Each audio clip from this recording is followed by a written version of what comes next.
Predsjednik Čečenije Ramzan Kadirov pozvao je predsjednika Rusije Vladimira Putina da posjeti tu republiku, pišu RIA Novosti. Poziv je uputio putem videolinka tokom ceremonije obnavljanja voznog parka i javnog prevoza u ruskim regionima.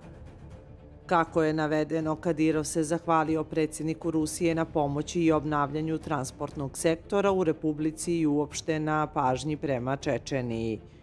Kadirov je kazao da ga građani Čečenije grde što Putin ne dolazi u tu republiku. Grde me zbog vas. Zamolili su me da vam kažem da dođete kod nas, rekao je Kadirov. Kazao je da je Putin obnovio republiku, a ne samo autobuske stanice i aerodrome. Putin mu je za uzvrat zahvalio na pozivu da poseti Čečeniju. Sve što je urađeno u republici urađeno je rukama talentovanog vrednog čečenskog naroda, naglasio je Putin. Podsjetimo, lideri Rusije i Čečenije održali su radni sastanak krajem septembra. Zapratite naš kanal i playlistu Balkanska hronika.